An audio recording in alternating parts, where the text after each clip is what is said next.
The first thing we're going to discuss is what we need in our 3-compartment sink. Now, I can't stress this enough. Before you go out and start buying any components for your sink, find out what your health department requires. I went to the health department in my area. They had a website, and they basically told me the basics of my 3-compartment sink. Now, I decided to use the LA County Health Department's basics because they're really particular, and if it's going to pass there, it's going to pass pretty much anywhere.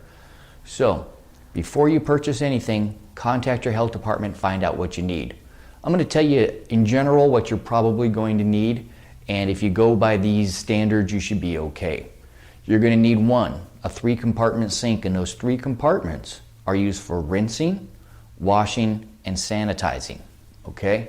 Now, most health departments are also going to require that you have a hand washing sink. The health department requires that you have a splash guard between your 3-compartment sink and your hand washing sink. Okay? Now, you ask yourself, okay, I got my 3-compartment sink, I'm fine.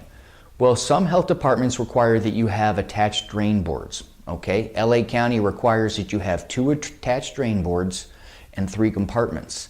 And not only that, when you're considering your compartments, you have to be able to put your largest utensil in your compartments and your drain boards. Example, I have a blender.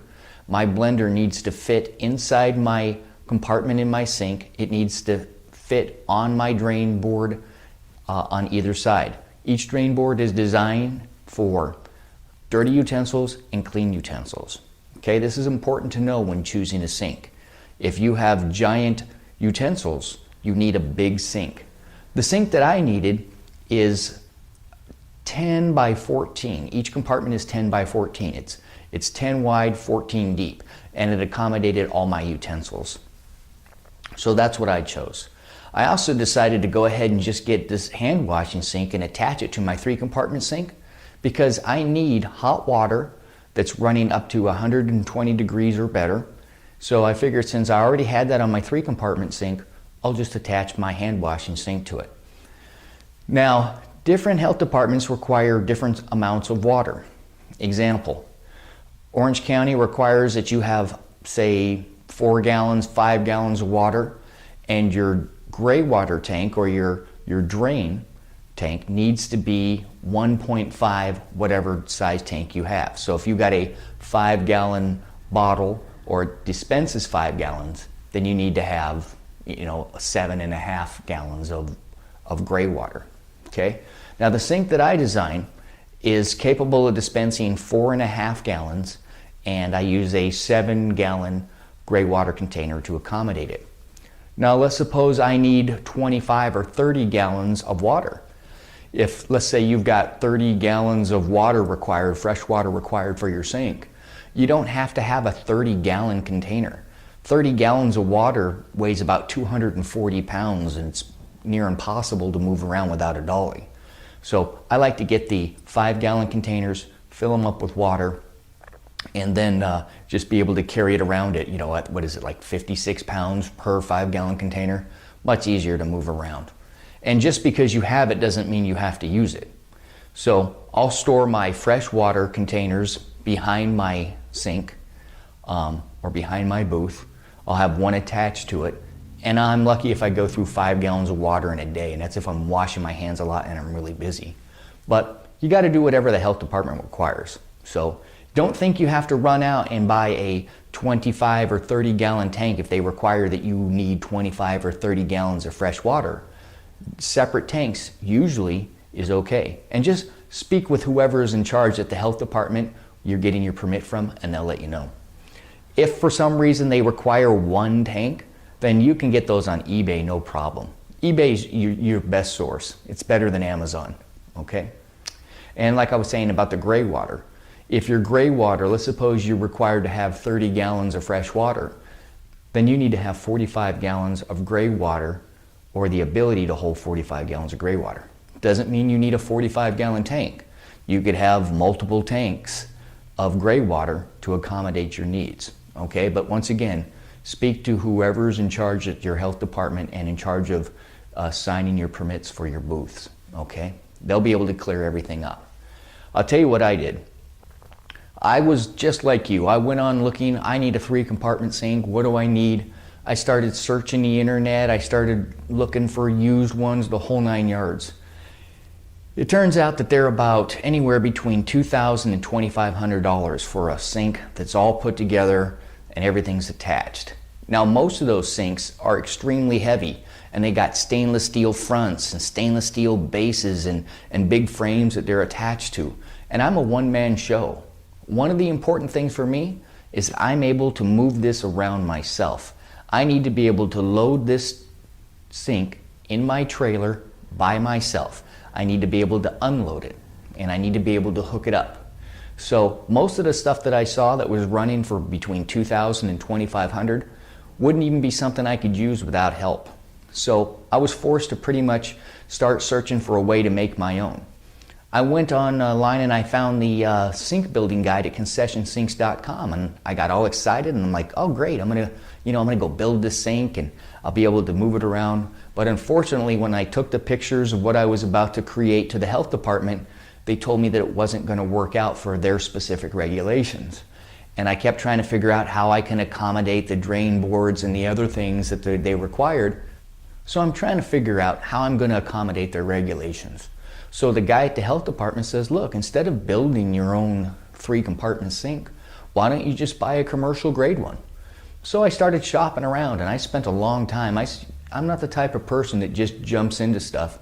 So I shopped around to try and find the best deals, and I came to find that I was able to find a commercial 3-compartment sink that was going to accommodate the needs of the health department. So I needed to make sure that what I was doing was easy to move, accommodated the health department first and foremost, and second, it was something I wasn't ashamed to have in my booth. I can't tell you how many times I went to shows and people would come up and say, hey, where did you get your sink?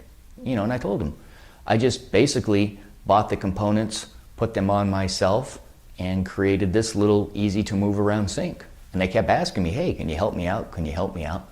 So that's what this video is all about, okay? So let's discuss the components of your sink. You know that you need a 3-compartment sink. Maybe you need drain boards, maybe you don't. I personally would just get the drain boards because it's convenient to put your dirty utensils on there and your clean utensils. And besides that, I found that the best price that I could find on sinks was the sink I have here. And that's, the compartments are 10 inches wide, 14 inches deep, and it has 2 attached drain boards that will accommodate my utensils. Now, I didn't want to put a big frame on it, so all I did was put caster wheels so I could move it around real good. I built a support frame so I could move this around with stability. And of course, I attached my sink, my little hand washing sink here, and that was pretty simple too. Now, the question you have to ask yourself is, do you want electric water heater or do you want a propane water heater? And let me tell you the pros and cons and why I chose to go with the gas water heater or the propane water heater. Now, the electric water heaters usually hold a couple gallons of water. First of all, you have to plug them in, of course, so you need a power source. So they hold a couple gallons of water, they heat up the couple gallons of water, and then it comes out warm when you need it. Now, that's okay, except 2 gallons of water is quite a bit of weight. And if you never use it, it's just sitting in your heater, and when you're moving it around, you got an extra, 2 gallons of water that you're moving around. So for me, I found the propane ones were better. The propane are instant. As soon as you turn the hot water on, the water comes through, the propane heats it up, and it comes out hot. There's no waiting 6 or 10 minutes, and it doesn't have like a 2-gallon container for it to warm it up first. Second, propane is inexpensive, easy to come by, and all I got to do is attach my propane tank, and I'm ready to go. As far as powering your pump, the only pumps that I found are pumps that require DC, right? They don't take typical electrical outlets. So even if you did get an electric heater, now you have to still come up with a way to power your pump because it's not going to work off of your generator. You got to use like a 12-volt battery. So since you've already got to have the battery for the pump, you might as well eliminate the electricity needed for your heater and go with the propane heater instead of the electric one. That's just my finding, and I kicked it around for a little while and thought, you know what, even though I have a generator, I'm going to go ahead and just go with the propane powered water heaters. And they're less expensive and easy to attach. So be sure you go to your health department and get all this taken care of, all your questions asked. Tell them exactly what your intentions are. In fact, show them pictures of the sink you're going to put together, and they'll tell you what kind of tweaks or differences you have to make. Spend the time it takes to actually go there and speak to them. I mean, bottom line is, you're going to have to go there to get licensed anyway. You might as well put in the time asking the correct questions and get the answers that you need. Now, I spent a lot of time and energy trying to find good sinks at a good price, good parts, the whole 9 yards. So what I've done is I put together this guide for you. It's got a shopping list, okay? At the bottom, down there at the very bottom, there's a link that'll take you to the shopping list, and it'll tell you what you got to buy online, and it'll give you links to the websites. And I'm working with some companies to try and get promo codes to save you some money as well. Also, it'll tell you what you need to get at Walmart and Lowe's and Home Depot. So you're going to have a complete list that you can print and take with you, and you should have no problem getting these items. And here's the cool thing. When you order these sinks, if you have a business address, they'll deliver it to it for free. This is a pretty good size delivery here, and I think it'd probably cost you about $150 in fees to get it delivered. But if you have a business address, they'll do it for free. Now here's the best part. If you don't have a business address, you can go ahead and use like a mailbox store or a UPS store. I used the UPS store because I just happen to have one. But I asked them, I said, what if I don't have an account here? Can you guys accept deliveries for me? And they said yes. For $10 at most UPS stores or even the UPS service center, they'll accept your delivery for a $10 fee. So instead of paying $165 in shipping, you give them a business address, and if you don't have one, you find a local mailbox store or UPS store, you give them that address, and they'll deliver it, and you'll only get charged $10. And that's not the fee for the people that are selling the sinks, but it's the fee for the UPS store for collecting and receiving your merchandise. So you'll save a lot of money there if you use that little tip.